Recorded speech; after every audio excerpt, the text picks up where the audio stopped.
right. Well, Matt and Joanna, I think we've got a couple people. I wanted to do a couple quick announcements. One is Dawn Mullally has resigned from the committee. She is moving to the Roaring Fork Valley. And traveling back and forth. She's got a father that is failing and has been traveling back and forth and made the decision that she needs to move up there permanently, full time, to take help him out. So she is, I think she's just about ready to move based on her email. And then looked like Stephen was going to step away and be back.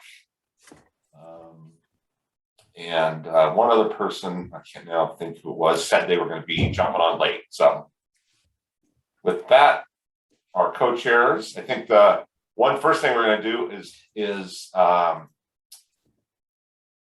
have Brandon introduce himself, because he's now going to new engagement senior specialist at RTD, and is going to be, I think, doing a lot of the coordination with the CAC. Yeah, hi everybody. My name is Brandon Figliolino, he, him, his. I'm excited to meet you all virtually, and hopefully in the next coming months, we'll be able to meet in person. Yeah, I'm gonna be working with Christina on engagement, helping spread the word about RTD services and programs. So I'm really excited to learn from you and take in all your insights and ideas. Nice. They're a pretty good bunch, really. Yes. Yes. All right. We'll believe you, Roger, but welcome, Brandon. Lovely to meet you. Yes, it would be great to meet you in person. We're still hoping that will happen one of these days. Absolutely. Thank you. So let's see, any other announcements? You may have heard that Pauletta has retired from the agency. And I think her last day was maybe just 1 week ago. It seems like it flies by. So I know she will miss being able to pop in on these meetings now and then. And then I think, Carl, I made you a co-host. I don't know if you want to drive your presentation, if that's easier, or I can bring it up, whichever you'd prefer. Yeah, that's a great question, Roger. I'm thinking, because I know there's going to be some passing of the baton, as there's a online survey, so to speak. So I'm wondering, yeah, just to kind of bring Brandon into the conversation, what would be best as far as the transition between the presentation and the Mentimeter. What's your thoughts, Brandon? I can make Brandon a co-host as well. Yeah, do you want to do that? And Carl, I think you sent me the final presentation, and I can load it up and click through the slides as well. Yes, that would be wonderful. Excellent. All right, perfect. So while Brandon is opening up the slide deck, I just want to introduce myself. My name is Carl Green Jr. I serve as RTD's Transit Equity Manager. And then today, who will be co-presenting with me is Annette Hunter, who serves as the Transit Equity Specialist. And I just wanted to thank the CAC for the opportunity to present on the 2022 Title VI program update. I know there was a PDF that was sent to you all as a primer. There's a wealth of information, but I'm hoping that y'all had the opportunity to dive in a little bit and kind of get a better understanding of the work that the Transit Equity Offices is responsible for. And just a little bit background as far as what led us up to this conversation is I had a great meeting with Christina and Brandon on an opportunity to provide some community engagement, and what better opportunity than to present to the CAC, as they are active in key role as far as what it relates to RTD. So I'm glad that Christina planted the seed and what led us up to today, and just connecting with Roger on the talking points and so forth. And just a little bit of background as far as the Title VI program. So by virtue of the Federal Transit Administration, we are responsible for updating our program on a triennial basis. And part of this is a big component of this is community engagement. And as we are developing different policies or standards as it relates to the way that we conduct service changes, fare changes, and any high-level policy decisions, that we need to receive feedback from our community and advisory committees and the like that best represent our customers and have a vested interest in ensuring that we are providing service in our programs and activities in an equitable fashion. So that is some opening remarks. And one thing, an announcement that I'd like to make is February 16th, that marks my 1-year anniversary at RTD.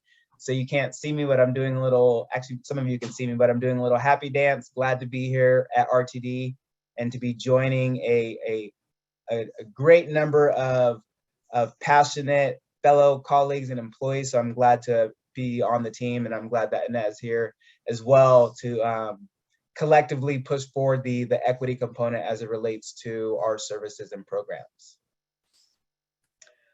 So Annette, do you want to give a little mini introduction of yourself? Any talking points?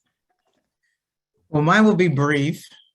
Hi, everybody. My name is Annette Hunter, and I am the Transit Equity Specialist in the Trans Equity Department within the Civil Rights Division under Mr. Carl Green. And it's been a pleasure. It's been fun. I've been here 6 months and a week, and it's been great. It's been a very serious learning experience. So I'm glad to be along. I'm glad to be here and working alongside him and other teammates. And let's get this party started. That's my abbreviated version. I love it. I love it. All right. So if we have the slide deck open, we'll go ahead and get started. Yeah, let me go ahead and share my screen. And just to kind of set the stage as well as we move through the slides, if there's any, we'll have time for a lot of engagement and responses throughout the presentation. But if there's any time that we need a pause and that needs further clarification, please let me know, and we'll go through those questions. So as far as the intro slide, I gave the background information, so we could go on to the next slide. And then as we generally do for RTD meetings, we kick it off with the safety moment. So I'll pass it over to Annette for the safety moment. Okay. So mine will focus today on taking care of, oops. I was going to say, okay, taking care of self in the workplace, which equates to workplace stress. Now, some, all, or none of us can identify with repetitive tasks, overexertion, which we know leads to some health issues like headaches, fatigue, depression, and anxiety. And I just want to remind everyone and just remember to, when you want to remove yourself from the desk, just think about correcting your posture, doing some stretches, some exercises, some strength training, which will lead to a better, healthier you. And don't forget to walk away from the desk periodically. That task or assignment that we're working on, it will always be there, especially for the next 5 or 10 minutes. But just walk away from the desk, catch a breather, pull your shoulders back, and just kind of come back to the task at hand, and you'll feel a lot better. Thank you. Thank you so much. All right, next slide. I think I'm going to go ahead and take that stretch. I'll be back in about 10 minutes. I'm kidding. But as far as the that's my little humor here and there. But as far as the roadmap for today, or the agenda, this sets the tone. We'll be going over, providing an overview, which will set the tone as far as Title VI and regulatory guidance. From there, I'll get into to RTD's Title VI program, and then for clarification's sake, to get us all on the same sheet of music, is going over some goals and definitions. From there, we'll move into feedback, which will move into the Mentimeter survey, which will ask you a series of questions as far as for awareness. Again, this is a two-way conversation, so to speak. So I know we'll be providing information too, but the bread and butter of this workshop, so to speak, is for y'all's feedback on some of the questions and the discussion points, which is the third bullet.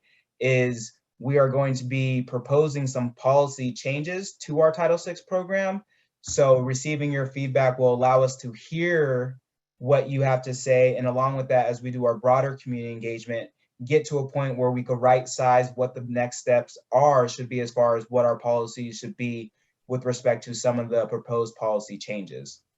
And then we'll walk us through the next steps as where do we go from here. Now that we've collected all the information, we received this value-added feedback, where do we go from here? So we'll walk you through the next steps as it relates to the program update.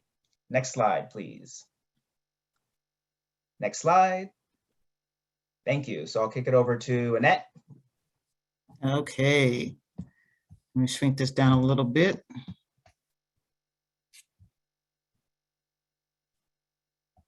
I think it's breaking into my, I'm sorry.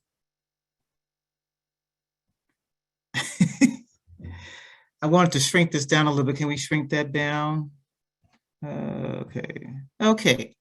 So no person, actually the Title VI of the Civil Rights Act of 1964 provides no person in the United States shall, on the ground of race, color, or national origin, be excluded from participation in, be denied the benefits of, or be subjected to discrimination under any program or activity receiving federal financial assistance. Thank you, Annette. So just further background on that as well. So this Title VI, or the Civil Rights Act of 1964, was passed on July 2nd, 1964. There are 11 different titles within this public law. Specifically, we're focusing on Title VI. And as a agency or a public agency that receives federal financial assistance, that sets the tone or the policy framework that provides non-discrimination requirements for public agencies such as RTD. So this is what we look to as our Bible, so to speak, as it sets the tone of what we need to do to ensure that we're complying with, but also setting the stage of how do we achieve equity. Next slide. And then hit enter again, perfect. So as far as RTD's Title VI program, so as you can see from the previous slide that it provides a couple of sentences of what Title VI is, but the big question is the how, right? So how do we implement compliance, or how do we implement this program, and how do we ensure compliance throughout the entire agency? The Federal Transit Administration, which oversees or is our governing body, they provided a policy guidance, which is the FTA circular for Title VI, and they have different objectives, purposes, and steps, which allows an agency to, again, interpret what they would like to see as a baseline, and they provide different tools and resources to ensure that we're meeting the mark. So within RTD's Title VI program, as of right now, it's a close to 100-page document, and within it, there are policies and standards to ensure compliance, equity, and to prevent discrimination in providing our transit services. There are some key evaluation tools and plans, which allows us to provide the metrics and the methodology in conducting different levels of analyses, and to monitor our performance, which I'll get into a little bit later, but just for conversation's sake, and we're comparing, looking at service performance as it relates to on-time performance, how overcrowded our buses are, our stops and amenities, are we distributing our bus shelters, our lighting on our bus stops in an equitable fashion. And then two key plans that I'd like to call out is our community engagement and language access plan, which we are currently revamping as far as our Title VI program. Next slide. All right, so as far as some key definitions, when we're centering equity, our primary audience with respect to the previous slide that Annette spoke to regarding the protected classes, we're specifically talking about minority or Black, Indigenous people of color for minority status. And then for low income, the way that we define this, which was set before or predates my time here, but we utilize the at or below 150% of the federal poverty level, which is our low income definition. And then as far as limited, we'll say interchangeably between LEP or non-native English speakers, but for the definition's sake, limited English proficiency is based on a person's ability to speak, read, write, or understand English.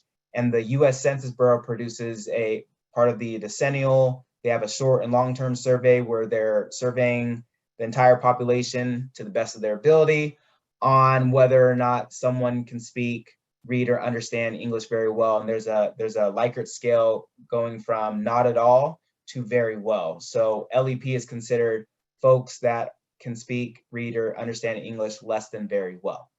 Next slide. As far as Title VI and transit equity goals, the way that I best explain this is Title VI is the what we're trying to achieve, and transit equity is the how, right? So how do we get there? What's the path forward? So to center the equity goals, it's about equal access, fairness, and protection by virtue of protected categories, that we're ensuring that there is fair distribution of resources and opportunities, that are marginalized or communities of concern have full and fair participation in public transportation decision-making, that we provide meaningful access to transit-related programs for LEP populations, and that we are taking a proactive stance to ensure that people of color and low-income riders are not unfairly affected by agency-level decisions or projects. Next slide. So at this stage in the game, as far as the questions and since Brandon already has the baton, it's a series of awareness type questions, and more or less, given that, and I think I had this conversation with Christina of whether or not the Transit Equity Office has provided a presentation to the CAC in the past, and a big component of understanding the Title VI program is so vital, because y'all have an opportunity to, what you don't know what you don't know. So by having this information, you're more suited to be better informed as it relates to what we're trying to achieve with respect to the Title VI program. So now we'll move forward with the questions.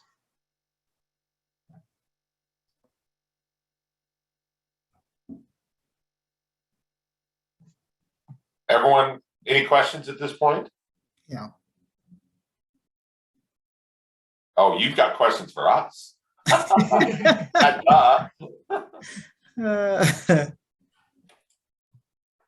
So we are going to use Mentimeter. So you can go to menti.com and enter in the code 50161381, or you can also use your phone to scan this barcode. We'll give you a few minutes to get set up with that, and then we'll go through the questions.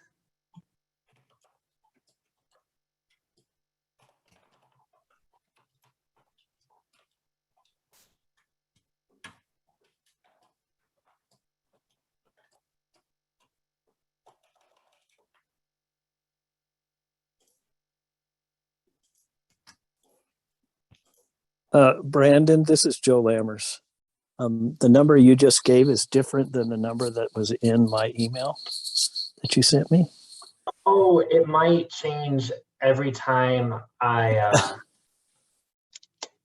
go into the program. Yeah, I think it might. So not a problem. I just need to know what that number is again.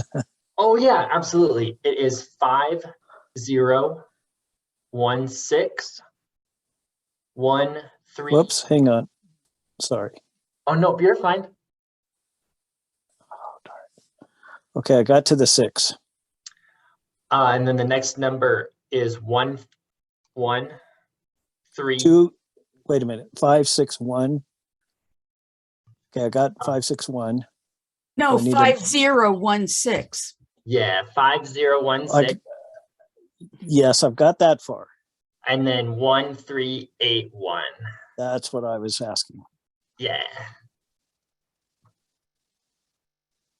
Sorry, everybody. No, you're good, Joe. I'm sorry the number changed from what I sent you earlier.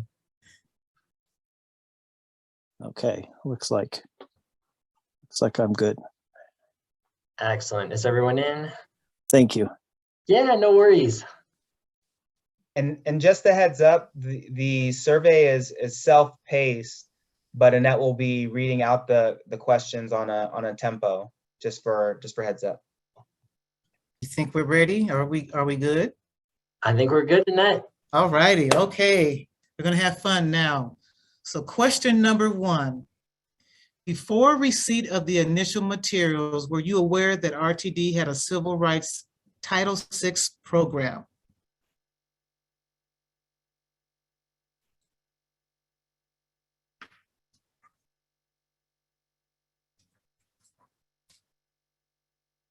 Okay. Next question, number 2.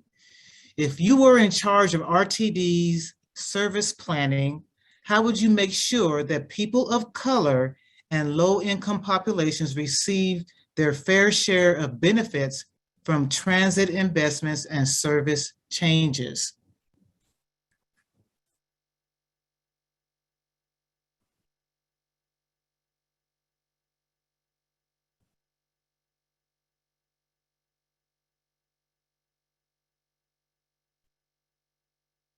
Are we good? Next question, number 3. How would you make sure that people of color and low-income populations are not unfairly burdened by transit investments and service changes?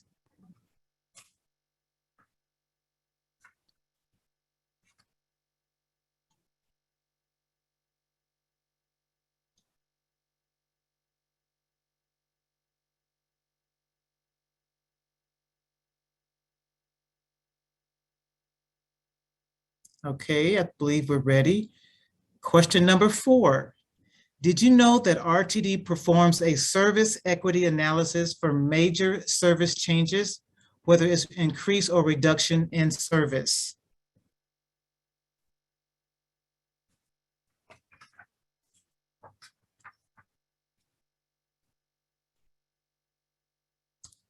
Okay. Question number 5. Did you know that RTD performs an equity analysis for fare changes, whether it's increase or reduction in fare prices or changes in fare payment type or fare media?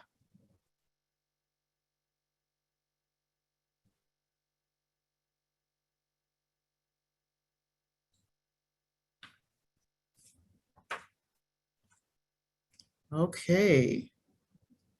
Question number 6. What should RTD consider when making changes to fares?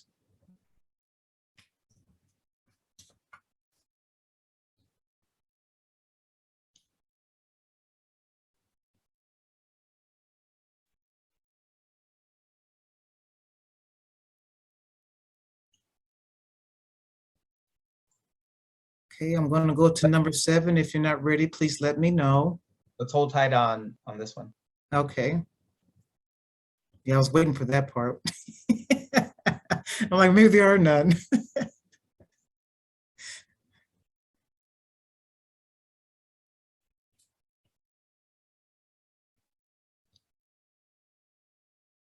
What should RTD consider when making changes to fares?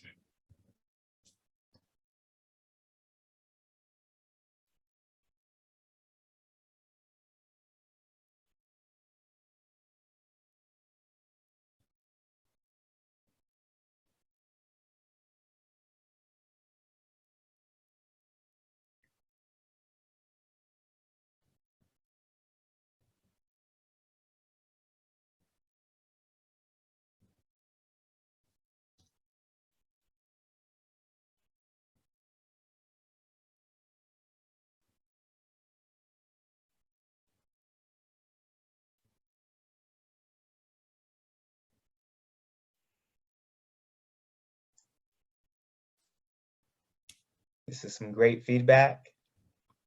Yeah. Nice.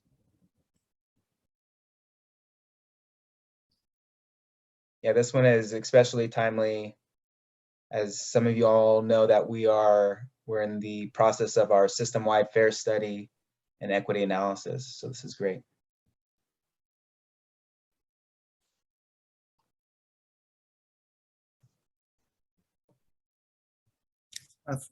I think we're good. Okay. Okay.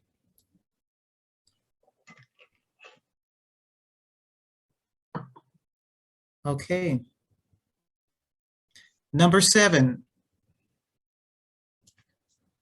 were you aware that RTD has established service performance standards and policies to ensure equity is a priority when making improvements to on-time performance, the assignment of newer buses, service frequency, the availability of service, and the distribution of amenities?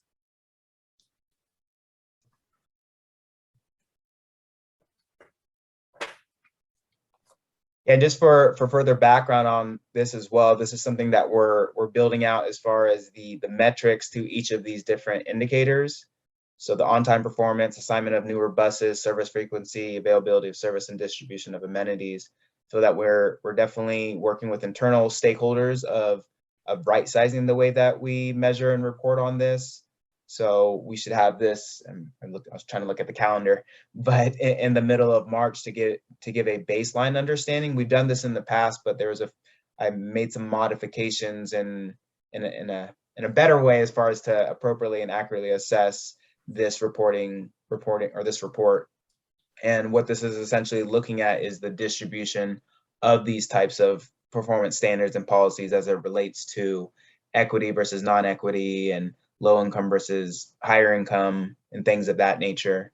And one project that I'm pretty excited about is it's been a long time coming, but the distribution of amenities, of knowing that there's a lot of different data sources within the agency and being able to fill in the gaps of where we need to improve to be able to report on this metric. So pretty excited. Okay. Last but not least, question number 8.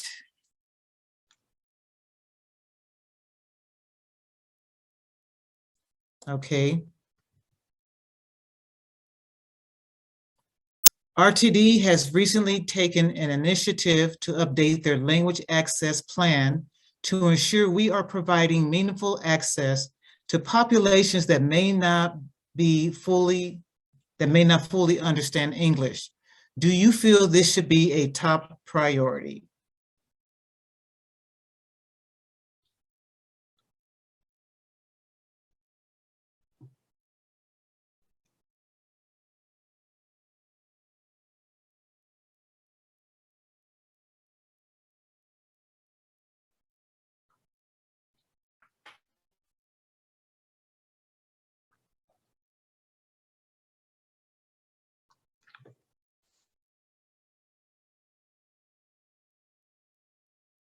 Okay.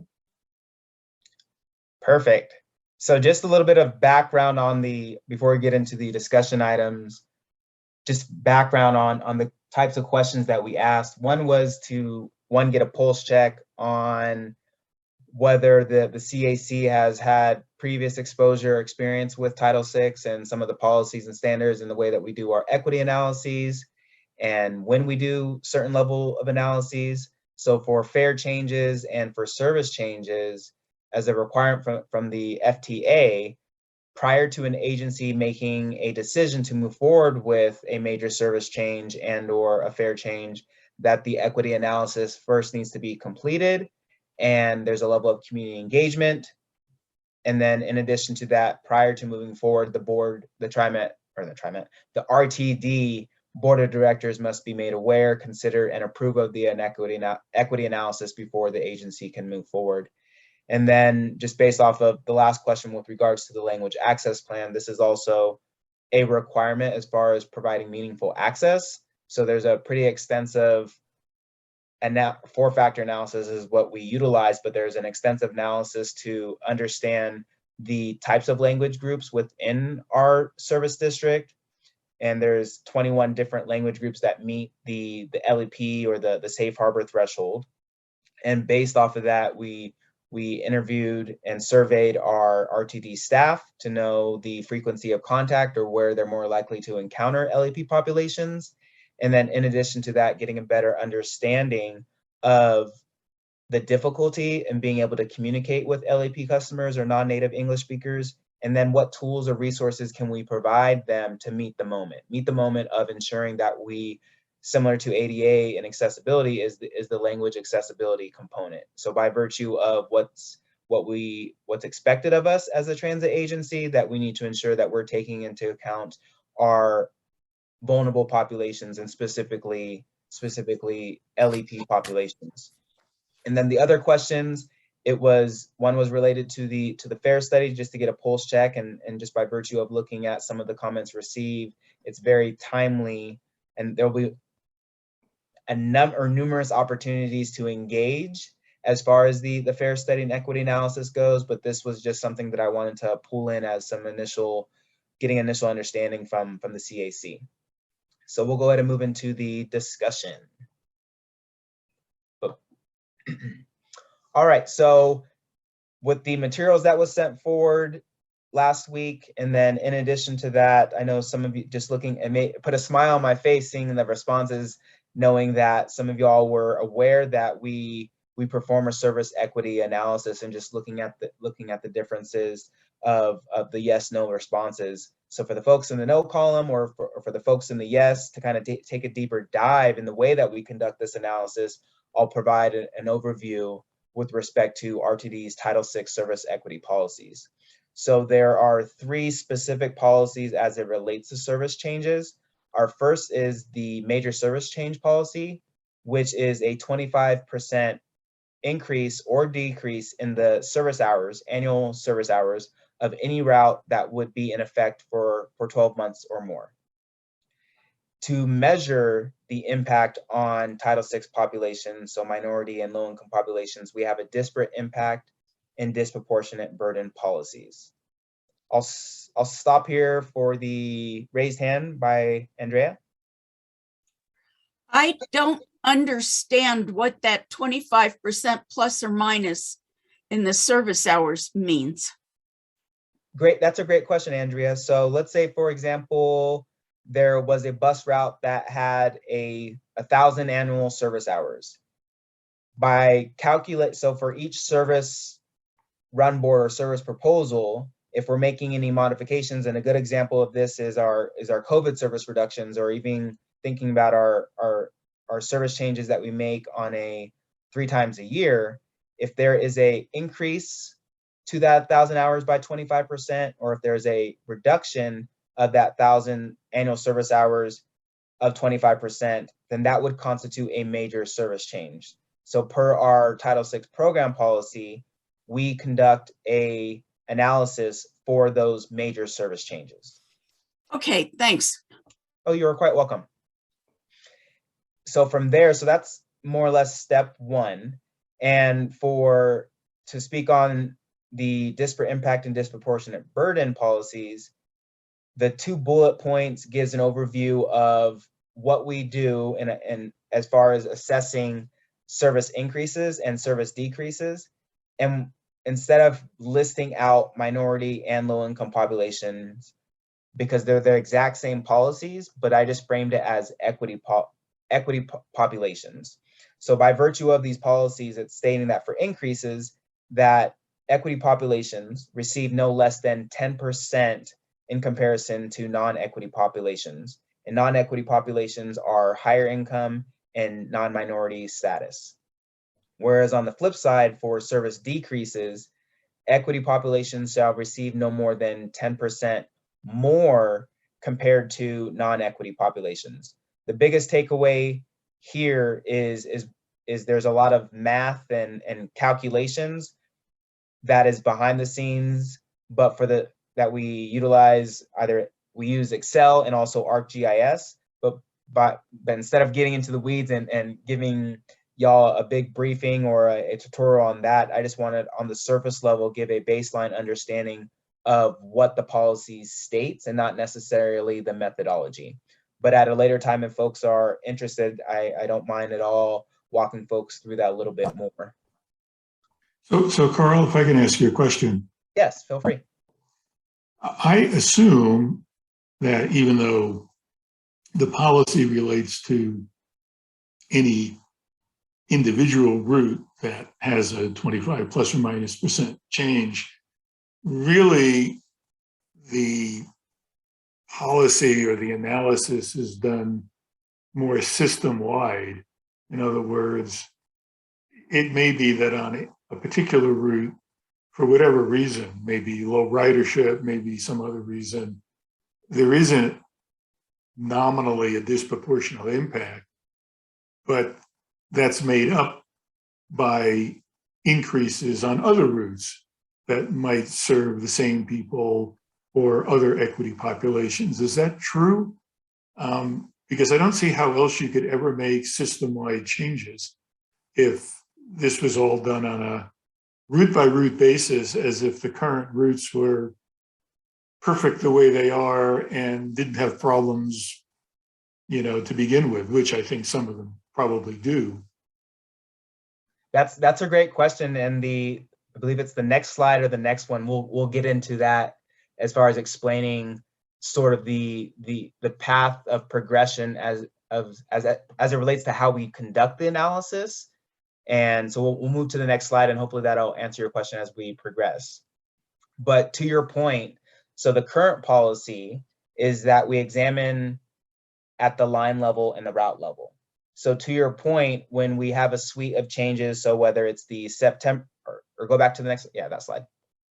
If we're looking at each line individually, we are assessing the nature of impacts for that particular route itself. So for example, if we had 10 different routes that met the major service change, and we first do the major service change test, we identify, let's say for example, there's 15 routes, but only 10 of those routes had a 25% change plus or minus, then we're only analyzing those 10 routes, but we're doing it on an individual route level basis. So for each route with a major service change, we're determining the percentage of impacted equity and non-equity populations in relation to the service district average, and then also looking at non-equity populations. So whether it's a increase or decrease, we're looking at if there's a difference greater than 10% when we're comparing equity versus non-equity populations. And if there is, then it requires a further assessment of that line to assess the potential adverse impact. So as of right now, we look at each individual. So for example, if 10 out of 15 met the major service change threshold, and let's say, for example, 4 of those resulted in a potential adverse effect for equity populations. So working with service planners and that team, we're having the conversation of whether or not we can avoid, minimize, or mitigate those impacts at the line level. So that's current state of how we do the analysis. But to your point regarding the system level, this will get us into the next slide.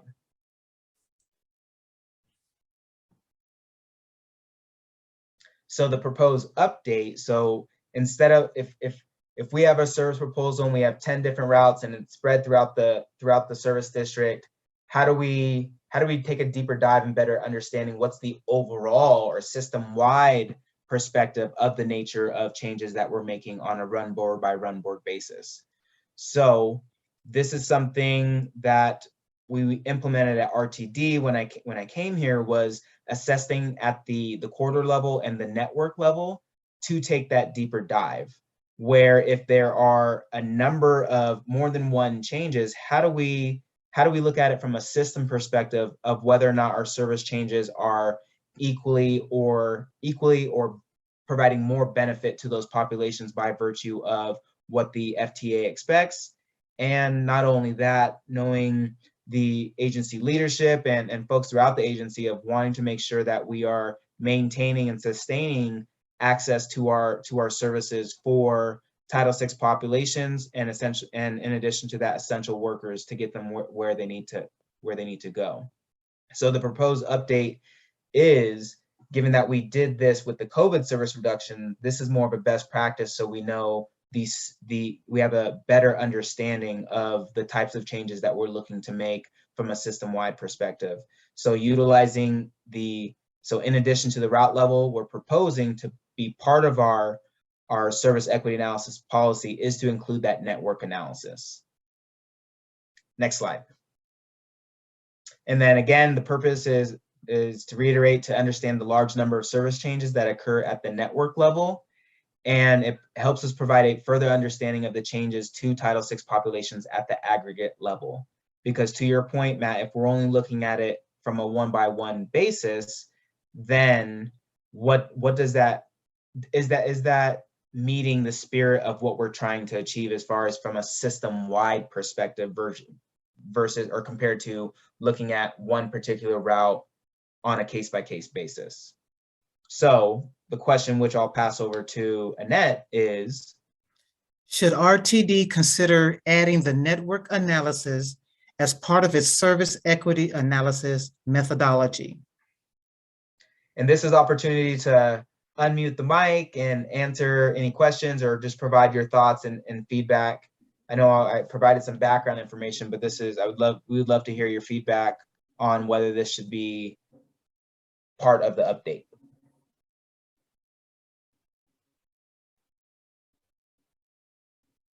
Yes, Matt. All right, this time I raised my hand, be formal about it.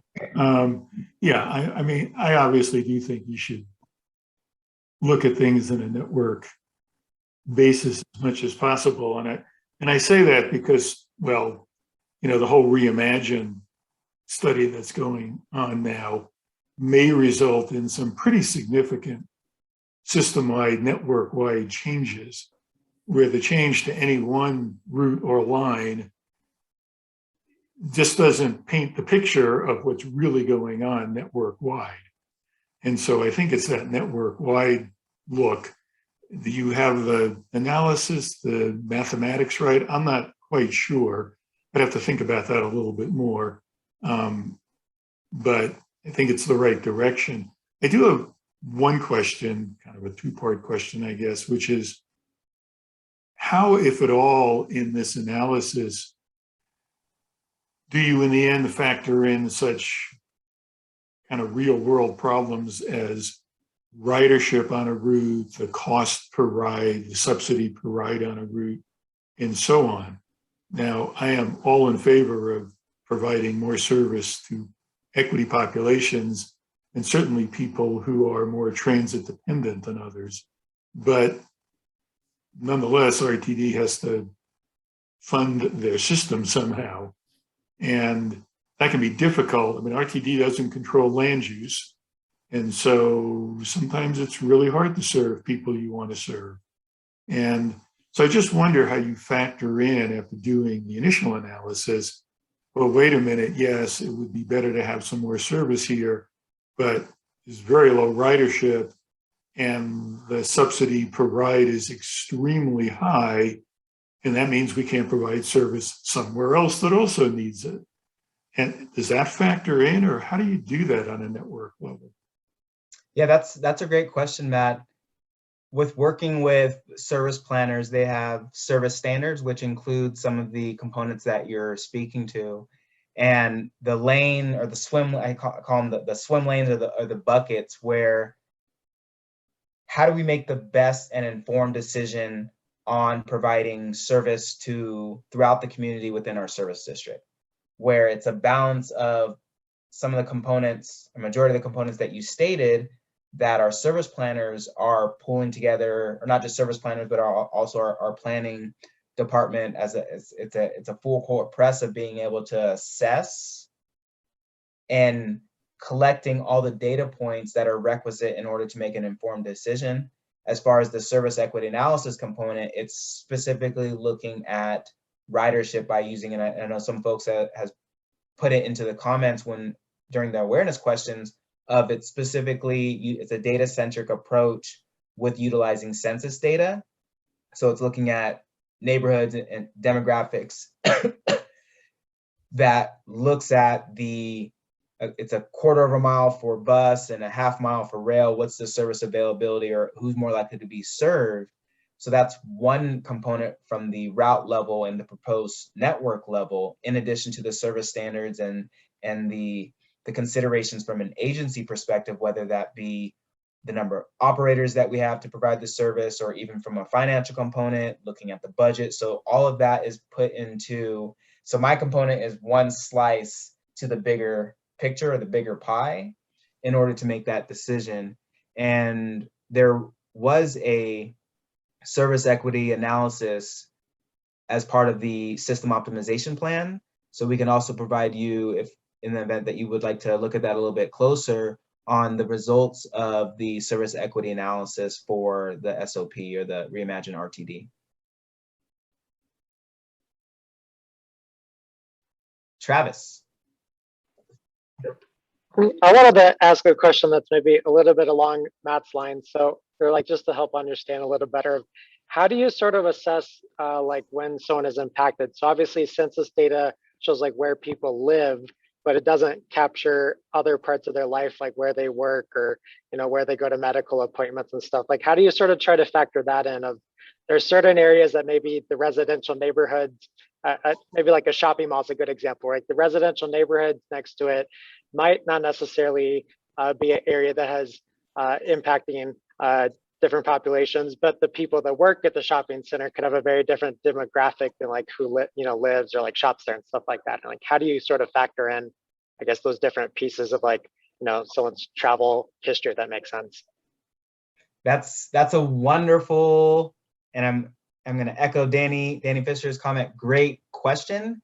And I will, for the sake of this particular discussion question, I'll pause that question until we move to the next slide, because that's a good segue into the next slide to speak more about the access to different services. So before we move there, if there's any additional questions or discussion items on this proposal for the network analysis, I'd like to entertain any additional comments or questions. And remember, this is an opportunity for you to share your thoughts and for us to discuss. I'll just say, I think Travis's question was excellent, and I'm a data wonk, and I thought it was a great question. But I think the broader question is, I mean, he gave a specific example, but the broader question is figuring out how to analyze whether providing service will really attract riders because you're taking them to the places they need to go or not, in a timely way and in a cost-effective way. Cost-effective for them, I suppose, as well as the agency, but certainly for the riders. And that is way trickier. And it's certainly not intuitively obvious. I can't look at a map and figure that out. Just because, yeah, there's an equity population here. It's a question of where do they want to go, and does or can RTD even provide service to those places in a reasonable way? That, I mean, maybe that's, now we're getting into the whole reimagine issue, but how that relates to the equity issue, that to me is really critical. And I don't know if you guys have the data for that or not, or how easy it is to get information like that. Yeah, I think you raised a good point earlier, talking about the road network access and what are the streets looking like in a sense, and is it feasible to have a route along a certain arterial or whatnot. So those are, I know those are at my previous agency. That's where we worked with, similar to Doty, is having an assessment, or because they more or less do a survey of the streets and the road network and assigning different grades as far as for feasibility. So I think that's some of the conversations that we're having too. And I know Doug Monroe is on the call as well, as far as some of his projects as it relates to that. All right, so let's move to the next discussion. So again, great question. So additional considerations to complement the quantitative Title VI analysis is evaluating the impacts to accessing employment, education, supermarkets, grocers, international grocers, healthcare, social service agencies. So what we are proposing, and we are on the tail end of having this data available. So it's a planting of the seed of what's to come, but it'd be great to hear feedback on adding access to these types of service or key public service destinations to our analysis. So if we're making a service change Is it going to increase access to these key public service destinations? So where are people going? Not only where do they live, but where are they going on a route by route basis? So I'll pass it over to Annette for the question. Yeah, this is a great question because I know being in the community, people have had some concerns about that. But the question is, should RTD consider access as part of its Title VI policies?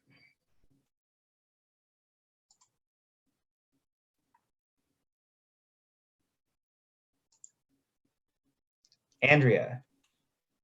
I think this goes back to one of the previous questions, well, to what was just said. How the heck do you figure that out? I mean, now you've got floating both ends, where they pick the bus up and where the bus drops them off. And I can't even imagine how you can sort through all of that. Of course, I'm not the data wonk either. Yeah, I side on the data wonk side too. I love getting into the data. And this is something that I was able to do at my previous agency, is assessing impacts to accessibility to these key public service destinations, where there's 2 data repositories that we utilize to basically pull into our map making as far as where these locations are, and getting a better understanding of where are the colleges, high schools, education centers, where are the senior housing, low-income housing, affordable housing, and things of that nature. So we have a better understanding of where they are at currently and which routes serve these different locations or key public service destinations. So this is something that we would like to include as far as the proposal to include in our analysis. And once we get to that stage, I'd love to show you that analysis, Andrea, to kind of to better explain what it actually looks like after doing the analysis. So I'm seeing here. I mean, it sounds like just dropping a bowl of spaghetti on a map. At a very simplistic level, yes. So you're in the same vein as far as what we're looking to achieve by adding this as a proposal to our equity analysis. So I'm seeing a lot of yeses in the chat. It should also factor in how many transfers are required to get to. That's also something that we are integrating within our assessment of our service changes as well. To read it out loud, it should also factor in how many transfers are required to get to the nearest one of these destinations.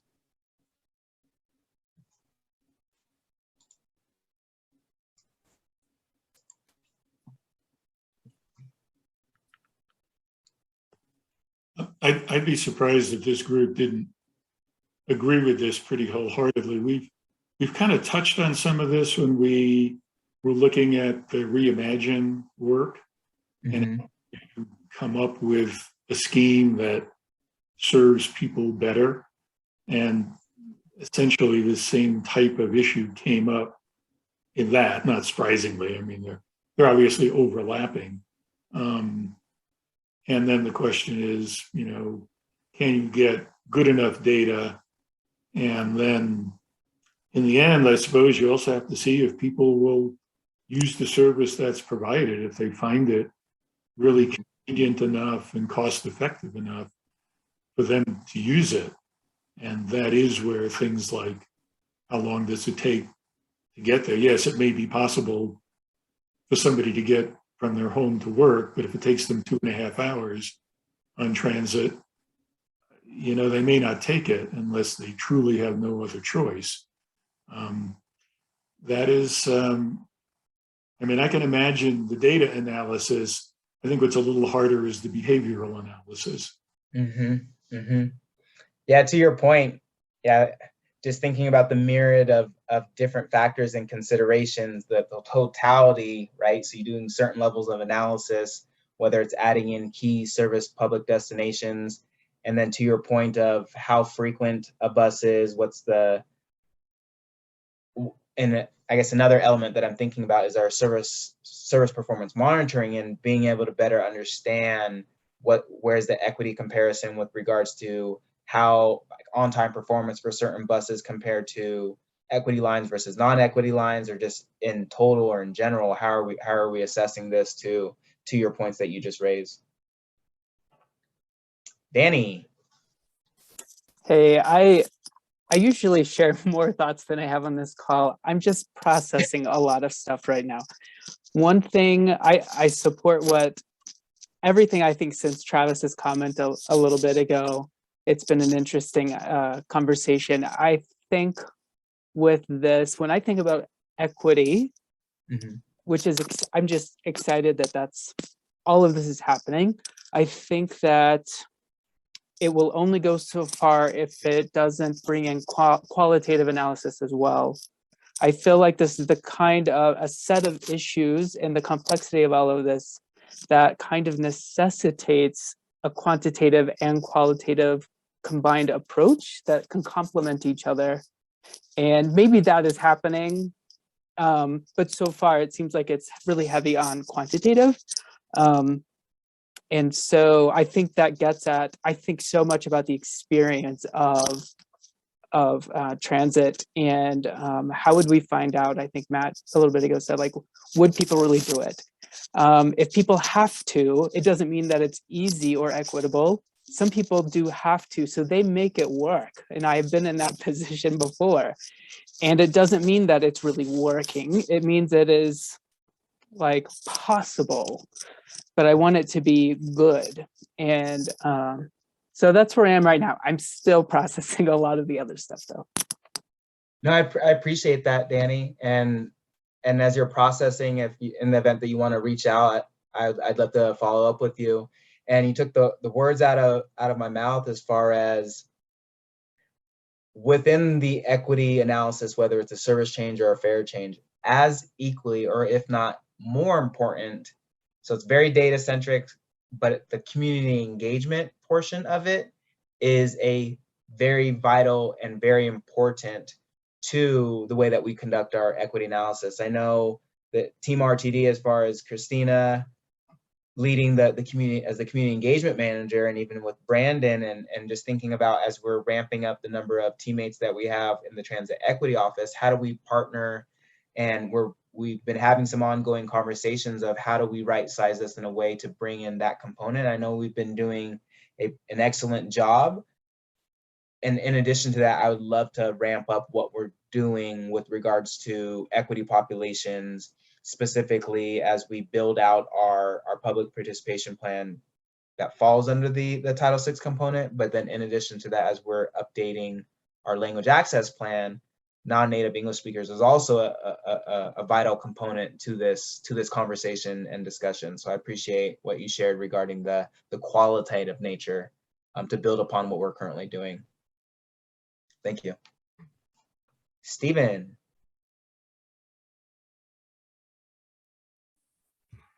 Hey, I know it was mentioned with tracking people about quite honestly, tracking people through the route. I remember when I was doing my dissertation, one of the things that we did to collect that kind of data was to pay students, or just, like have the survey recipients have cell phones to initiate on and off. Granted, it does, you really want to compensate someone for their time to make sure that they are, like coding everything correctly and putting things in like that.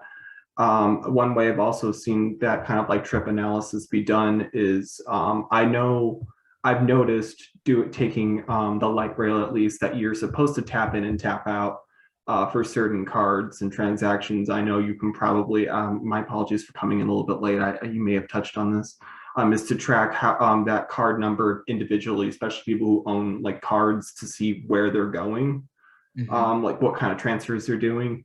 That could be an easy data point to take in, but I'm a firm believer that I know taking the light rail. So I got on at 9 Mile Station, and I would get off at, I would get off somewhere, we had California and 18th.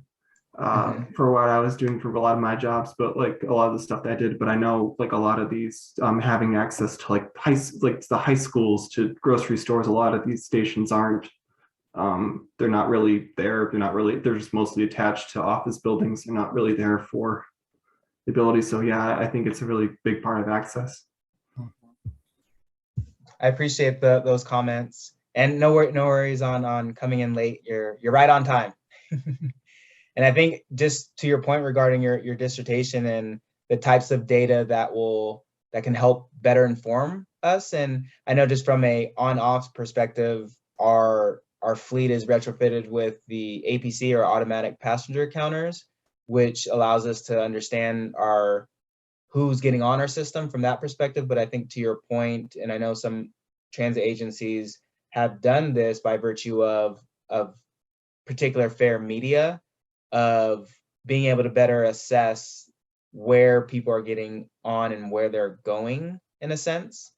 So I guess what I will say to that, just thinking about the different number of data points that can help us better inform our overall approach is sound. And I'd love to chinwag or have a conversation with you regarding your dissertation to take a deeper dive on some of your ideas. That'd be great if you're open to that.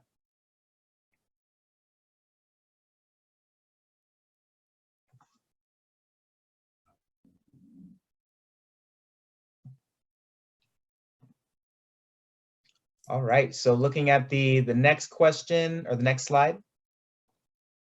So there's a lot of words on this slide, but the one thing that I will say, just to kind of truncate and abbreviate, just looking at the time, and I know there's other presenters. So within the FTA circular, or the policy guidance, it states that transit agencies must conduct a facility siting equity analysis and must have a policy to that matter.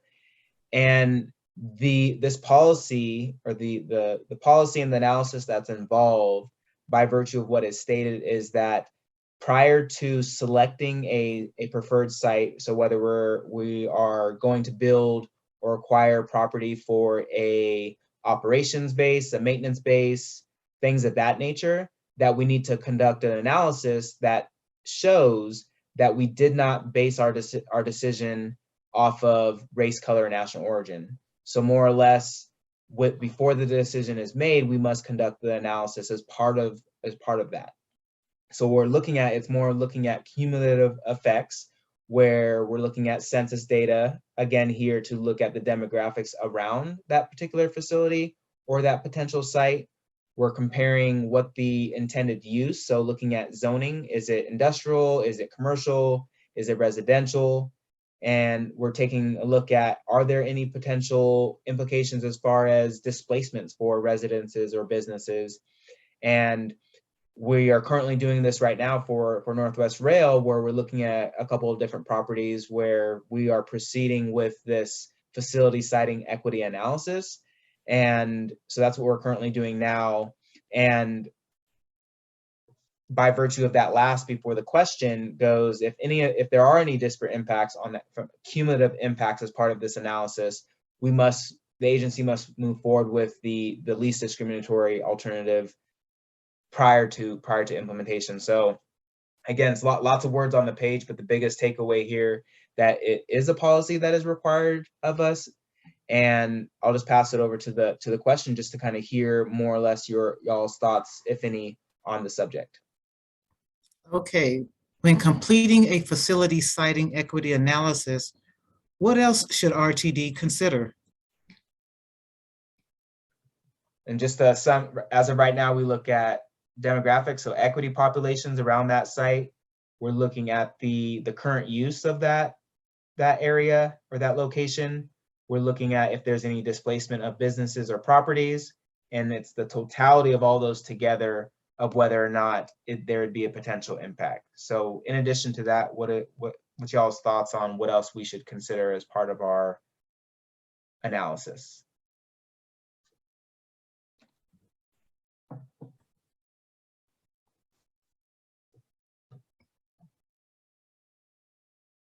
Walkability, thank you. We got a raised hand from Andrea. And actually, that was what I was thinking. Walkability, the area around the facility. Can people on crutches with kids in strollers, can they get to the site? Is there a sidewalk? Does the sidewalk connect to anything?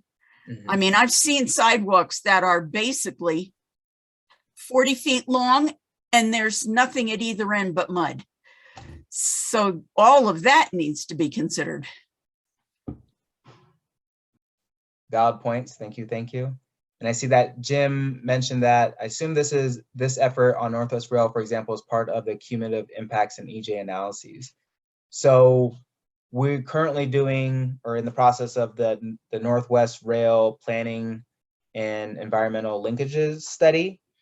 And if my memory serves me right, we've done or completed some level of a DEIS or environmental impact study that was done quite some time ago. So to update this analysis, the EJ analysis that was completed previously, that's from a macro level perspective. So there's similarities and there's differences in the way that we conduct an environmental justice analysis and a Title VI facility siting equity analysis. And that's more, so there's macro for EJ, and then there's a micro perspective, which is the elements that I listed here. But to get a better understanding of current state of the impacts, we are proceeding with a facility siting equity analysis to ensure that we're not leaving any stone left unturned. But yeah, you're right in the sense that as part of the cumulative impacts, one was completed previously.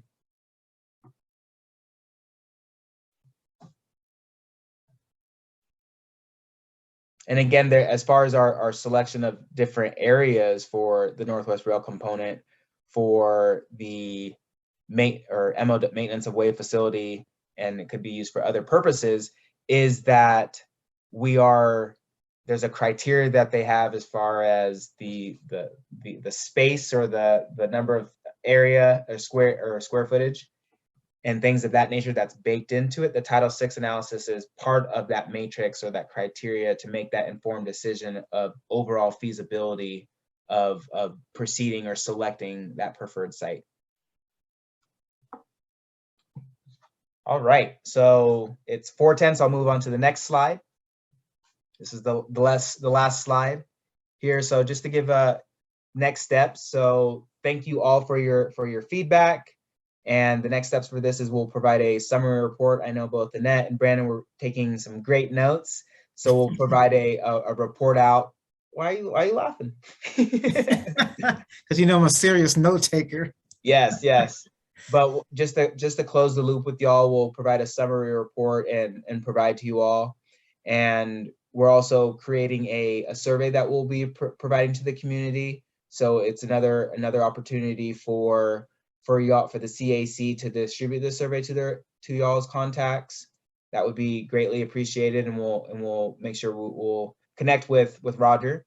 And then the next step, as far as the 2022 Title VI program update, we're proceeding with the public comment and community engagement.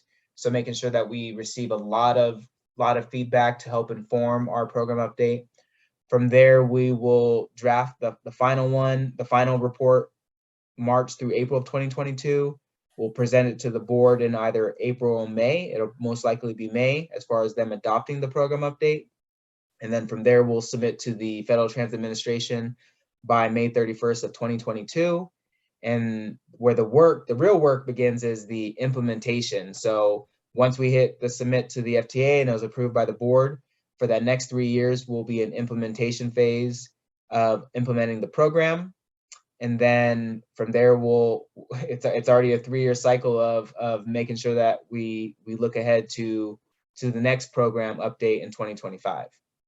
So that is next steps. I see there's a question here from Matt. Are you also considering the potential benefits in impact calculation if we settle for the least intrusive scenario?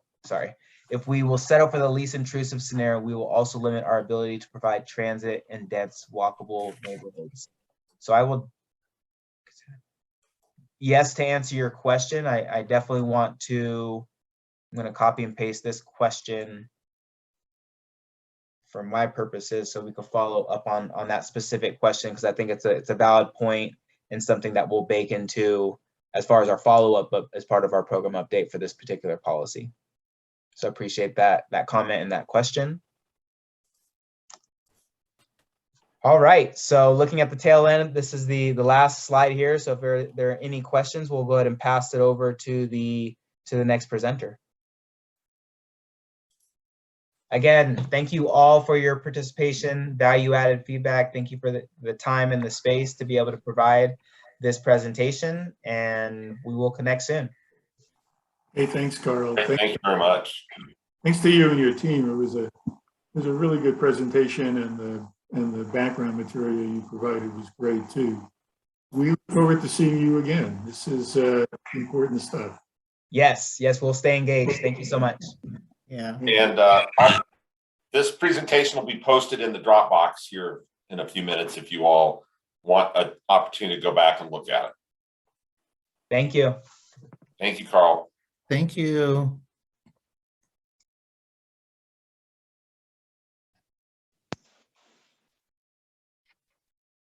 All right, Matt, Joanna. Joanna might be gone. So what's up next is the Denver Bus Priority Network presentation on that, and a request for any comments that we might have as part of the CAC. I don't think this is something we've seen before, so definitely looking forward to getting some information on it. So let me just, I don't know who's leading the crew here. Let's turn it over to the team. Are you going to kick it off? Sure. So my name is Doug Monroe. I'm the manager of corridor planning for RTD. And we're here today to talk about the Denver Bus Priority Network Study. I'm joined by Melinda Reese and Phoebe Fuchs from the consultant working on this for the city, Apex Design, and Justin Begley with the City of Denver Department of Transportation and Infrastructure. So I'll let Melinda take it from here. She's the project manager for the city's project. Great, thanks, Doug. And it looks like I just tried to share my screen, but it looks like the host has disabled it. Any chance, Roger, you can let me share? Let me do that. Thank you. So while you're doing that, so yeah, my name is Melinda Reese. I am the consultant project manager on this project, and we're super excited to be here to share with you all what we've been doing. So our project's called the Bus Priority Network Study. So the intent of this project is to determine some of those quick build projects that we can implement here in the near term to move buses more quickly and reliably throughout Denver. So let me go ahead and share my screen now. All right, can you all see that? Looks good. Perfect. Okay, so I'll give you some of the background on the project, and then we're actually at a point right now where we're trying to get feedback from the public and from different organizations, and so your group was one that we wanted to get feedback from. So we'll have an opportunity as we present for you all to provide some feedback along the way.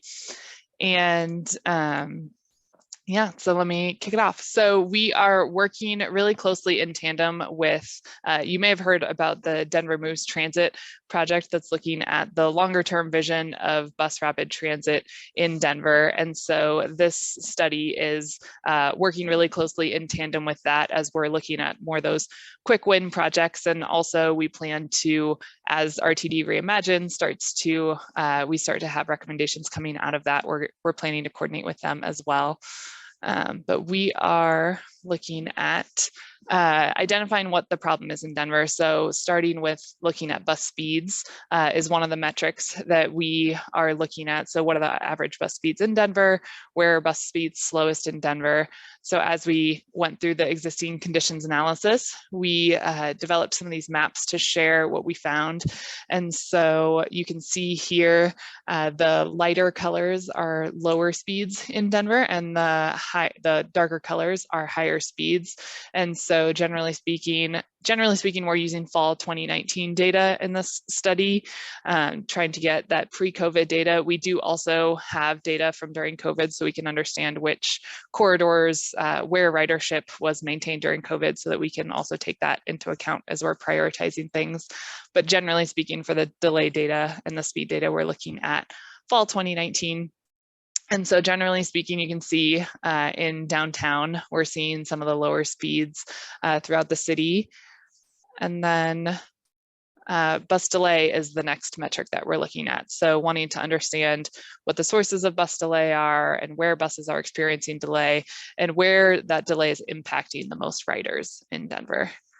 So how do buses spend their time? So based on the data, we're seeing that about 25% of a bus's time is spent in dwell. So that's when the bus is stopped, doors are open, it's active, it's serving passengers.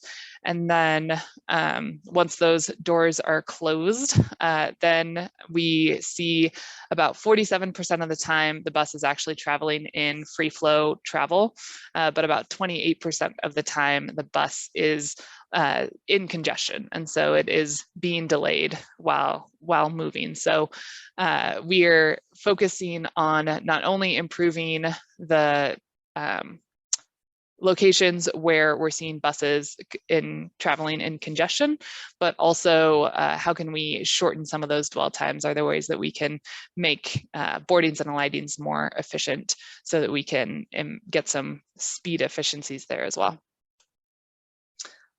And then average weekday delay by segment. So here you can see as you get into the darker orange and red colors, you're starting to see more delay along these segments. So the metric we're looking at here is hours per mile per day of delay that we're seeing. So some of the hotspots that jump out are, downtown Denver, East Colfax, West Colfax, Federal, some of those corridors where hopefully you all know there are projects in process moving forward. And so we're really looking at what are those next priorities that we're seeing, what other corridors are popping up for improvements as well. And then we start to look at, so this, now we're taking into account the number of passengers on the bus, so passenger hours per mile per day of delay. So here, again, you can see some of those hotspots on Colfax and on Federal, but MLK is another one that starts to jump out. Colorado Boulevard jumps out, Spear and Leetsdale. So looking at some of these other corridors that are hotspots. And then the last metric that we're looking at is bus reliability. So what's the on-time performance or punctuality, or what's the headway variability when we do have high frequency buses in Denver, so that people know that, we want buses to be reliable. So folks, when they get out to that bus stop, they're know what to expect with how long they're going to be waiting for that bus to arrive. So this slide shows the weekday PM peak least punctual routes that we're seeing again in Denver. And so here we're seeing on anything in blue on our scale of 0% to 100%. In blue, you're seeing the percentage of time that bus is on time. The small gray bars in the middle are the percentage of time that route is early. And then the orange bars are the percentage of time that bus is late. And so you can see the 30L on Federal is the one that we are seeing as least reliable, but all these corridors could definitely use improvement in that metric of reliability. And so we are, like I mentioned before, we're at the stage now where, we've done all of this data analysis. We have this existing conditions delay, but I think somebody mentioned earlier in the last presentation the importance of having not just that quantitative data, but also the qualitative data. And so at this point, we are going out to the public and reaching out to other groups to make sure that we're getting some of that anecdotal information from folks that are on the ground riding the bus. And so this map is an example of, this is a part of the online online meeting that we have set up right now that folks are able to attend that meeting on demand and kind of go through the meeting on their own time and provide feedback. And so here you can see the corridors in green have the least amount of delay, yellow is some delay, and then you get into those red corridors where we're seeing the most delay. And so we're actually I'm going to have switch to having Phoebe share her screen. So Roger should have given you a heads up if you can make it so that Phoebe's able to share her screen. We're wanting to pull up a more interactive. Oh, thanks, Roger. She's got Awesome. co-host. Yep. Thank you. And so we'll pull up actually a GIS-based map so that we can zoom in and out as we get some of your feedback, but wanted to take the opportunity to hear from you all on kind of what is your experience. Are the areas that we're seeing delay throughout the city, do those areas surprise you? Is there anything that's not showing up on the map that's surprising? Or do you have particular feedback on, based on your experience, what might be happening on the ground that's causing some of this delay? And you'll see on this map, we actually do have a number of corridors marked out in black, and those are the corridors that are currently already in the process somewhere in the process for speed and reliability improvements. So those corridors are ones that we're not necessarily focusing this outreach effort on, but wanting to, people are still able to provide comment on those corridors, but we're focusing more on the other corridors as we determine which ones are going to rise to the top of the prioritization. So with that, I'll open it up and see if folks have comments or questions or thoughts. And Travis, looks like you've got your hand up. I figured I'd take a risk. First of all, I would say I think the assessment captures a lot of things, and definitely Colorado and Cherry Creek have a lot of congestion. But I wanted to ask a question too of the routes and the areas with the least delay. Is that, or sometimes I've noticed RTD pad schedules really high, where they in a sense trade off reliability, or they trade off speed in order to hit reliability. So they add a lot of time points to certain routes where the buses, have to wait a minute or two, multiple parts throughout the route. And so when I was looking at this and I saw some of the routes in West Denver that I rode, the 32 and 38, they're really heavily padded from my experience. And so I saw that they're least delayed, but is that, maybe is there opportunity to actually get higher speed on some of those routes, because RTD is trying to be so reliable, but they're actually causing buses to have more dwell time, if that makes sense. Yeah, so I think that would still show up in our analysis when we actually look at those locations with significant dwell time. Doug, correct me if I'm wrong, but I think that would show up in our dwell time data, and then our delay data would be showing, when those buses are actually moving more slowly as the doors are closed and they're actively moving. But they should still show up in our process as locations that have significant dwell time that we would be taking a look at. That's correct. Got it. Thank you. And then Andrea, looks like you had your hand up next. Yes, I want to agree with what Travis said. Actually, none of the buses I have access to are even on this chart. They're south. They're way south of where you end up. You need to do what the airlines have been trying to do and do the point of, how do I want to say it? The point of entering the plane to the point of exiting the plane.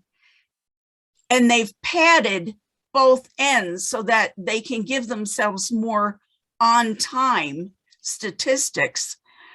But yeah, if it's a constant problem, then you need to edit the schedule to allow another minute or two in each location to get to each location. Right. Yeah. And with this study, we're trying to make those improvements so that we can make those segments between stops even more reliable, so that we don't have to add more time to the schedule, so that we can capture that appropriately. But yeah, that's a great point. Thanks, Andrea. Real quick, this is Justin, by the way.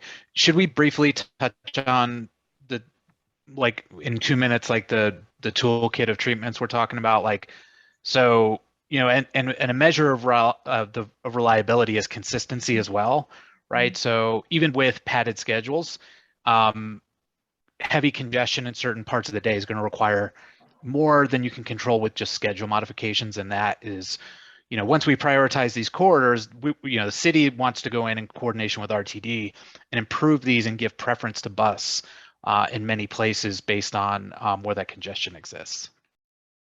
Yeah, thanks, Justin. And so some of the improvements that we're going to be looking at include transit signal priority so that we can actually have green lights coming up early and extending longer so that the buses can get through those intersections more efficiently. Bypass lanes with queue jumps is another improvement that we're looking at. So if there are long queues of general traffic vehicles at a signal, is there opportunity to have a bypass lane where buses have their own lane to be, and sometimes shared with right turners, to be able to get out of those long queues and get ahead of those queues at intersections. Bus only lanes for some segments we'll be looking at. Bus islands and bus bulbs are other improvements that we'll look at for the stops so that we can keep the bus in the traffic lane so that you're not having to merge back into traffic and wasting time for the bus getting back in. Those are some of the bigger picture buckets of improvements that we're looking at. And then Joseph, you had your hand up next. Yes, thank you. I'm going to tell you something you already know, which most of us have done here. And that is my concern about scheduling is making connections. Mm-hmm. And because we don't really have good places for people to wait to make the next connection, it's great to get the bus going in a certain direction in a certain way. But I think based on somebody who uses the bus a lot, being able to know that there's a way to make my connection. And, you know, at this point, sometimes you can ask the driver to call ahead and have that bus wait for you. So that's my concern, is that not only do we consider how quickly we can get a bus across and efficiently in its route, but is it effective in meeting up with the other routes where people need to get to? Thank you. Yeah, that's a great point. Thanks, Joseph.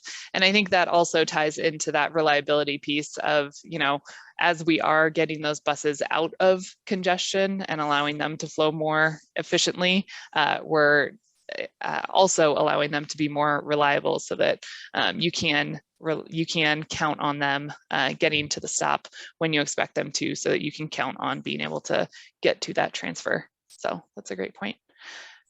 And then, Melinda? Yeah, I just wanted to jump in and clarify something based on what Andrea was sharing earlier. She was mentioning that there are some bus routes that aren't showing up on this map. And that's because this is just a Denver citywide study. So just to clarify, we did look at overall statistics for routes that like maybe start outside Denver and then go into Denver, but in terms of like prioritizing locations to focus in on for treatments, it's within Denver. Yeah, thanks, Phoebe. All right, then Stephen, you had your hand up. One of the, I think you mentioned it too. There was bike lanes. I'm not bike lanes, sorry, but dedicated bus lanes. My big one, my first moved here was 83, and I'd always connect to the 10, and there's like the infrastructure piece where I know when buses, you have people with limited mobility, so then that flat kind of flops out over onto the curb versus like other systems where it's kind of like a little pedestal that jets out. So I know that takes, if we're looking at like time like that way. I know when it comes to really late reliability, even just like, because like Spear, it's like you have like 5 lanes and yet you can't even put a bus lane on one of them. Like it's because like my more one is the 9 mile that's all the way at the bottom, because like I would be that little 83D bit where I never knew where the last bit was like infrastructure. Like it's okay that like the bus is late. I would just like to know when it's coming, because like how come my phone knows when the bus is coming but the schedule is unreliant, and yet like how can I know when the train's coming when it can tell me every it's like, oh, 10 minutes, 5 minutes. I'm like, thanks for keeping me updated, but like when I'm at a bus stop, I don't have a phone. Maybe I lost my phone or like it died or whatever, but like how do I know when it's coming? I mean, when it's 15 minutes past the time. Yeah, thanks for that, Stephen. Yeah, again, I think it sounds like a lot of the feedback is related to that reliability and wanting to make sure that we're improving that piece of it. So thanks for that. Then Danny. Yeah, this is one of the really interesting things that I feel often with some of the presentations we get, and that I kind of just put together from Stephen, from what you just shared, is that there's so many issues with our transit system that are interconnected, but we get them kind of separated presentations and the way we talk about them, when it's really like you can't separate them and have like good holistic change in a system, and that if you change one thing about some aspect, it could have a cascading effect on another. And I feel like that's one thing I took from what Stephen was getting at. My original question kind of comes from that place that I'm curious. I may have missed this in the beginning of your presentation. I had to step away for a moment, but I'm curious how far out you all look to make changes for issues like delay, because there's this kind of irony that you're sharing the road with cars that we hope decrease in number so more people take public transportation, but it has to meet their needs and be a good experience. But if it's successful, then it changes some of these issues like delay. And I'm just curious, yeah, how far out do you look for this stuff? How many, I don't know if this is a matter of months, if this is just immediate, if this is planning out in years, but some of those changes like adding bus lanes and everything, if other parts of transit initiatives are successful, then some of these needs would change or be diminished. Does that make sense at all? And I could be nonsensical at this time. Yeah, no, you're totally fine. That does make sense. So for this project, the intent is really sort of those quick win, quick build projects that are going to help the users that are using the bus today. Yeah. We are working in parallel with the Denver Moves Transit team, who is looking at that longer term bus rapid transit, looking at the longer term vision of the city. And they're definitely looking at more of that mode shift potential. But the intent of our project today is really kind of those quick win. How can we improve it for the folks that are out there today? Understanding that hopefully if we improve things for the folks out there today, that will encourage more ridership. Right. Thanks. Yeah. And then Matt. Yeah, really good questions all around. So my question sort of stems from something that's in the governor's 2022 budget request at the legislature this year, which is a sort of a fare free transit during ozone season. And of course, this hasn't been approved to the legislature yet, but the basic idea is you'd have like 2 or more free transit days.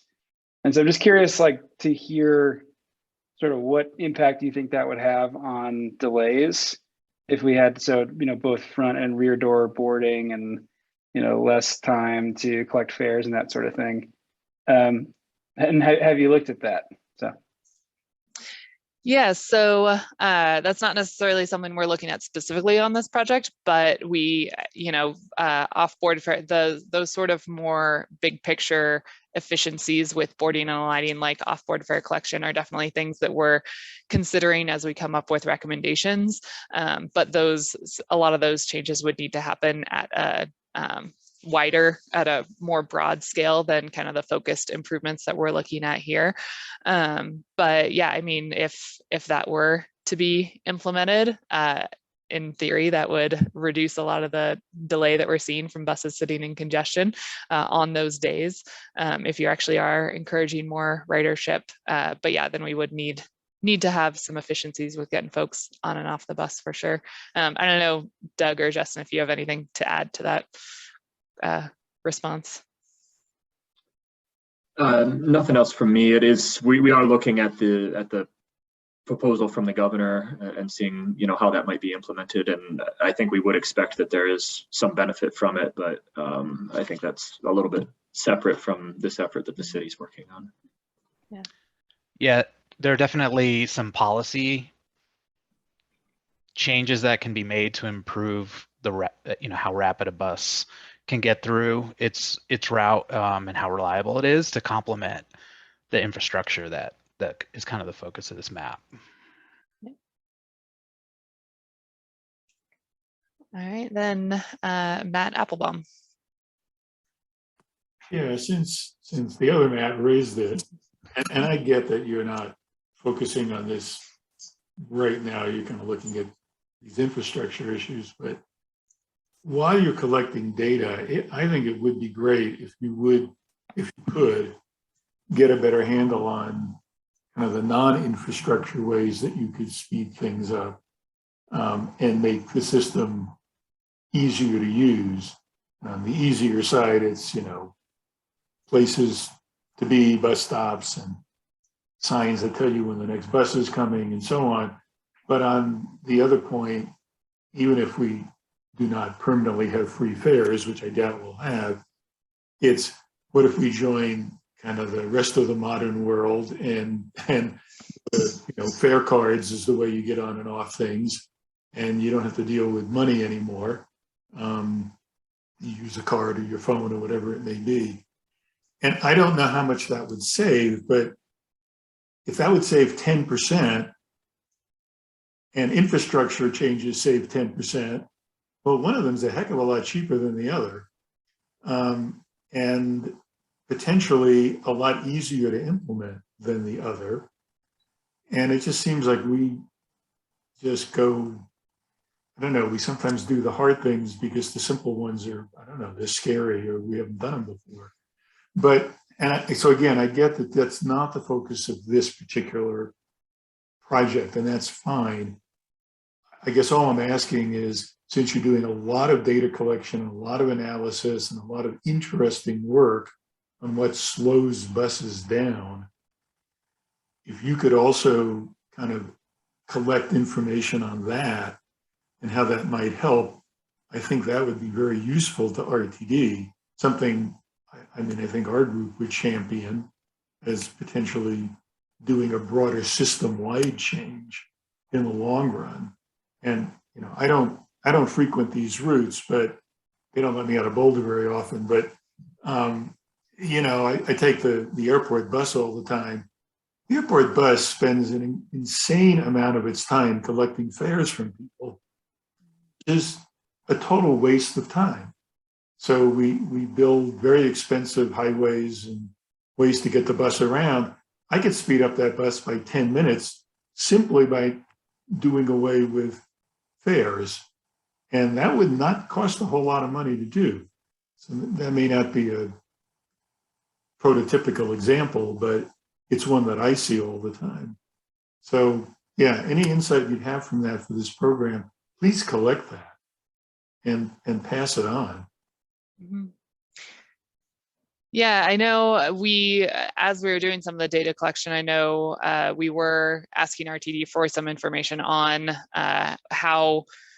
what the split is and how people are paying for their fares for the routes. And so I know that was something we were looking into. And yeah, I think those are great points. So appreciate that, Matt. Yeah, and as Matt said, you know, we would do this if we had free fares, but, you know, loading the rear door. San Francisco does this. Having ridden their buses many times, sadly, I can tell you that about a third of the people get on and don't seem to pay. But, you know, RTD doesn't worry about that on light rail. So what the heck, we shouldn't worry about it on buses either. And it certainly speeds up the buses there because people just whisk on and off. Most of the people come in the rear door, which then doesn't block the front door for people getting off. yeah, they probably lose some money in fares, but everybody there has a pass anyway, or just about everybody. And it sure speeds things up a lot. And, that's a place where they can't really do very many infrastructure changes given the layout of a dense urban route system.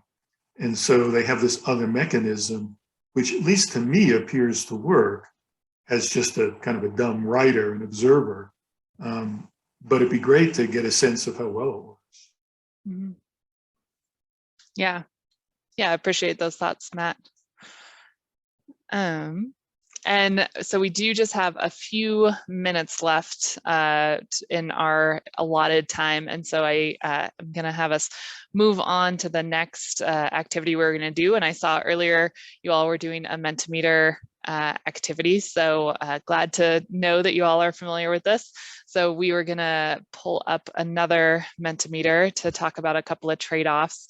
And Phoebe, because of time, I think maybe let's just do the first two questions that we have.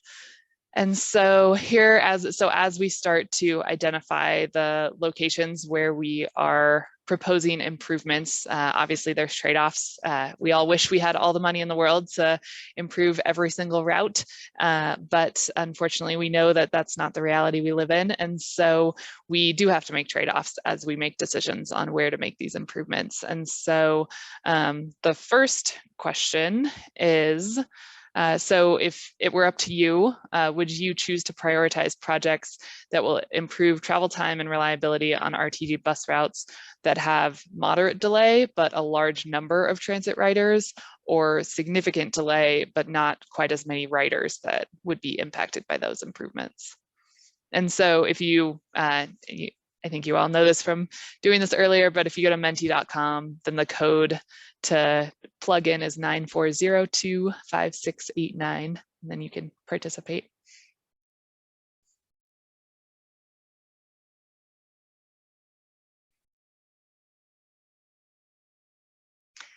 All right, looks like there's a pretty good consensus here that the moderate delay but larger number of transit riders is where we should be focusing our efforts. Awesome. All right, then the next trade-off question is, so thinking about how many projects we are able to complete, which would you prioritize? Many projects that are lower in cost, but result in smaller reductions in delay, or fewer projects, but each of those projects are higher in cost and would get us more significant large reductions in delay?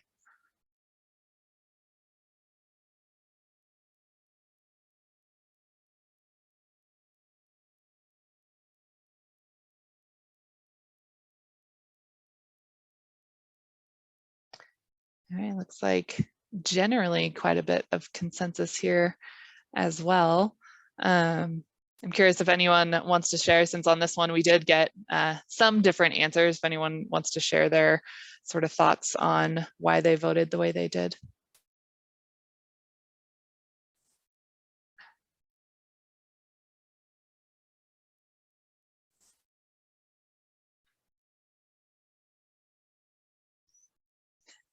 All right. Well, I will share one go thing ahead. is Yeah.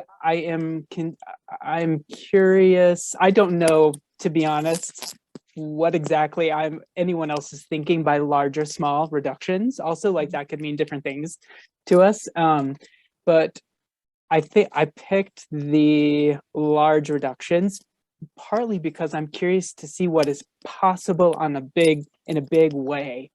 And if it's possible in a big way, that could further build support for more innovation and stuff instead of being incremental. Yeah. Great. Yeah, thanks for sharing. The odd person out, although I have to think about it quite a bit. It really depends, because the little piece of data you didn't give us here is ridership. Whether the fewer projects have high ridership or low ridership and vice versa. And that depends, that would really determine where I'd come to me, it's about getting the most number of people to ride the system and to enjoy, or at least tolerate, riding the system. And since there was a really good point made earlier about missing connections and so on, if you could build a lot of smaller projects that would help a really significant number of people to be sure they make their connections and be able to use the system happily, I think that would be great. But you didn't quite give us enough information to parse that out. Yeah. Great, thanks for those thoughts. And then I guess we do have a couple of minutes left. Phoebe, you want to go ahead and go to the third slide? So this last slide that we have is just more open-ended feedback of, is there anything else you'd like to tell us about how we should prioritize projects related to speed and reliability? So this one, you can plug in your responses in words, and then we'll see a word cloud start to develop as you plug in your responses.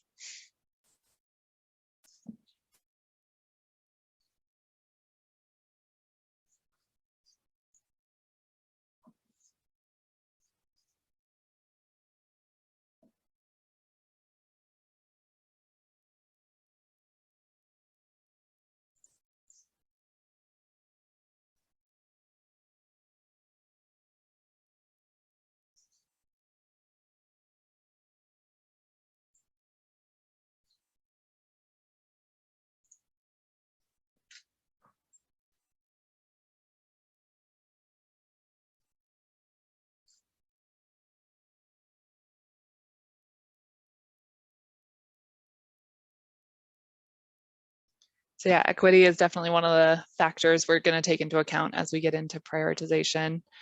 A number of people using a route was part of the earlier trade-off discussion, so I think that's definitely a high priority.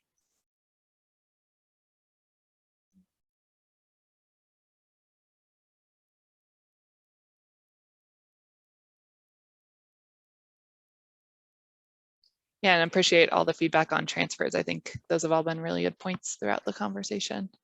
One, if I could, I didn't add anything in here because I can't quite think of something concise to put in here that's good for this, but one thing I keep thinking about is if there's a focus on number of people who currently ride, and if it's building on that, if that is where if that is where support keeps going, or if it often goes, it can just become a self-reinforcing thing. And what about the potential ridership if people see it as a possibility in a new place? Maybe not many people are riding an area because it just doesn't work. We shouldn't forget about that. And so I think that's where one thing with the equity piece comes in, is looking beyond what is happening right now and just building on that. And certainly we have to support people where we know people are going to ride, but if we don't think about those other gaps in why people aren't riding and be curious about that, then I think we can overlook that potential for what we could open up if funding and new ideas are put into those places. I know it's all tricky and really complicated, but. Yeah, no, that's a good point. Thank you, Danny. All right, well, yeah, appreciate all of your feedback. And we, as I mentioned earlier, we do have an online meeting that's on demand that is set up right now. And so I'll be sending our presentation from today to Roger, and then Roger, I will also send you the link to our online meeting so that you can provide that to the group as well, and would encourage you all to share that link broadly within your network so that we can get as much feedback as we can. Terrific. Thank you. Yeah, thank you all. That was interesting. And hopefully, you will learn enough from this that the information can be transferred to a lot of other corridors and in other communities in the RTD system. That would be great. I mean, I hope you have great success with this and it proceeds in other places. All right, thanks again. And I will get that posted up to the Dropbox tomorrow for everyone. So let's see, I don't think there's really any other announcements that are critical. I did want to let you know you know, that I got pretty good response from the Doodle survey, but I didn't know that we were already hosting an event in March at CRL from 3 to 5. So, or I'm sorry, from 5 to 7. So I'm going to propose that we do meet at CRL at the April meeting, unless RTD has decided to go back. It seemed like people really wanted to stay as close to 3 o'clock as possible. I know that is not convenient for some of you, a couple of you, to get downtown. But 3:30 also looked acceptable for folks. So I thought we might start at 3:30 just to give people that butt up right to 3 o'clock a chance to get down there. And I know, Stephen, that doesn't help you, but we will have a Zoom link option as well. And we'll provide refreshments. So that'll be the April meeting. March will be here on Zoom as usual on March 16th. Any questions? All right, I thought great meeting today. Interesting stuff. All right, everyone. Can I ask one question? Yes, sir. So yeah, maybe this was already a topic we've covered in past meetings, but if not, do you think we can focus one of these on transit-oriented development, and then maybe with the TOD team at RTD and talk about progress there? You bet. Appreciate it. We have had several over the years, but we have not had one. Oh, okay. You know, probably in the last year, probably 2 years. Any other requests for presentations that anyone wants to throw out while we're thinking about that? Okay.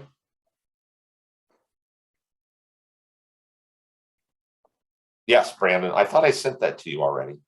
The link, check your emails. It's in the emails that in the agenda email. Oh, agenda email. Perfect. Awesome. Thank you. All right, everyone. Have a great evening. If you're driving home, drive safe. All right, bye-bye. Thanks, everyone. Have a great night.